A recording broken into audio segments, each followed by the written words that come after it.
With only a month until the presidential election, an origin story about the Republican candidate and, let's be honest, political scourge of the last 9 years, Donald Trump, could be seen as an October surprise.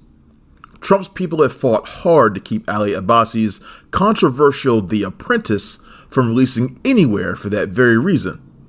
Okay, that reason and Trump's own ego.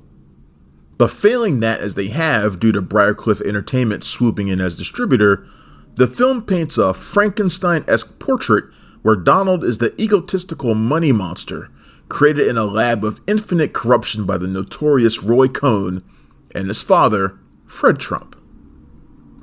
The Apprentice is more of a dark comedy than a dramatic retelling. Donald Trump is already a buffoon who believes electric boats run on solar power and that windmills cause cancer. And the film teases the most idiotic aspects that we have been dealing with for so long now. But it's also keen on representing how dangerous it can be when someone with the naivete, ignorance, and narcissistic tendencies of Trump attains a little bit of power. Screenwriter Gabriel Sherman gets lost in trying to show too much about Trump, but the film is still insightful, funny, and a little bit scary. Sebastian Stan would seem an unlikely choice to play Trump, but since there are no orange Oompa Loompas around to be more accurate, Stan turns out to be pretty damn convincing in the role. The Apprentice is drawn in two distinct halves. 1 hour set in the 70s and 80s as a young, bullying Trump tries to emerge as a killer businessman just like his father. Sherman's journalistic skills are put to best use here as we dive deep into the New York political scene, as well as known details about Trump. In the first 5 minutes, we see him whining and dining some woman in a fancy bar, displaying his bigoted tendencies towards tenants at one of his apartment buildings, and finally being vacuumed up into the orbit of Cohn, played by Succession star Jeremy Strong. Trump and his family are being sued by the government for housing discrimination against black applicants, and he needs the bulldog Cohn to get them out of this jam. Cohn, whose corruption goes back to representing McCarthy during his communist witch hunt and as a prosecutor in the Rosenberg espionage trials, is seen as a cold, brutal schemer and manipulator who will hurt anyone to get what he wants. He instills in Donald 3 rules that we, unfortunately, have lived under for far too long.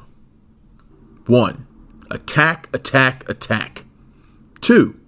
Admit nothing, deny everything. And 3. Claim victory and never admit defeat. That's how you win. That third one should sound pretty familiar at this point. The Apprentice is most compelling as we see these lessons being learned by Trump and put into practice in every aspect of his life. He tries to strong-arm his way into getting his Trump hotel built on 42nd Street without paying New York property taxes. But it's Cohn's destructive tactics that win the day. But Trump is a quick learner, and we see him put Cohn's lessons into effect even in his personal life and relationship with first wife Ivana Trump, played by Oscar winner Maria Bakalova.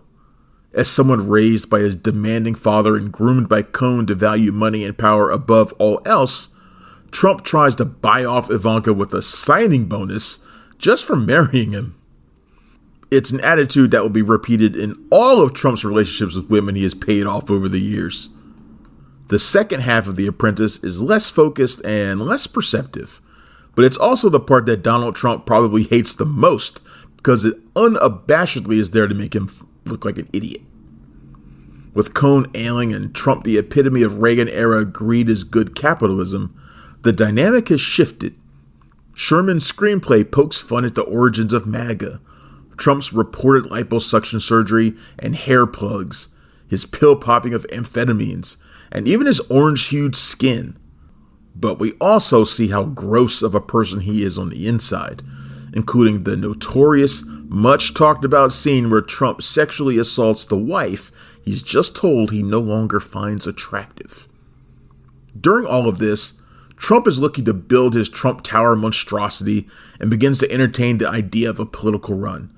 It's a lot, but the point seems to be that Donald Trump has become the monster that Cohn created, and now he's been unleashed on the world, this creature of pure avarice. The film tries to make us feel sympathy for Cohn, an undeniably awful human being, and unsurprisingly, it fails miserably. Stan is brilliant as Trump, refusing to fall into an easy caricature. It's amazing to see him evolve and really grow into the role.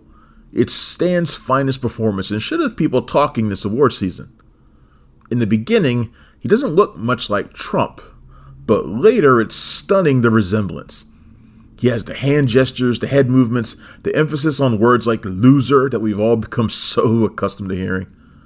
But what Stan captures most is Trump's insecurity, especially when surrounded by people more powerful than him.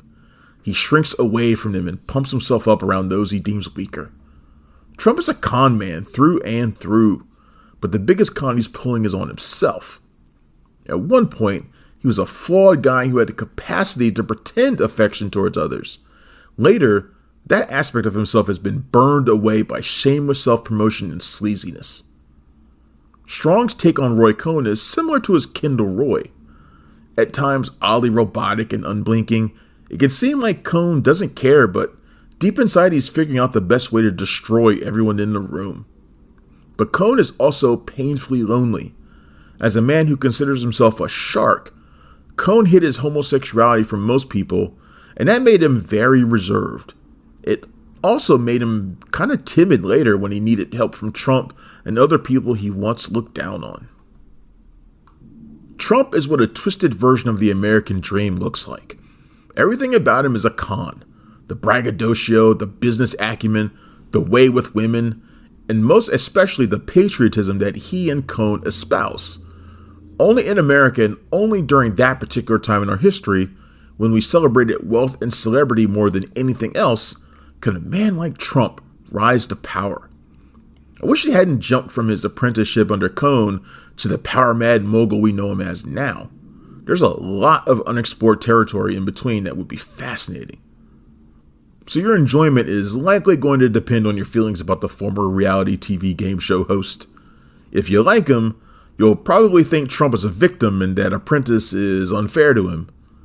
If you hate him, you're going to love it as the film skewers him and exposes his worst traits. But is The Apprentice an October surprise that could hurt Trump's election prospects? Probably not.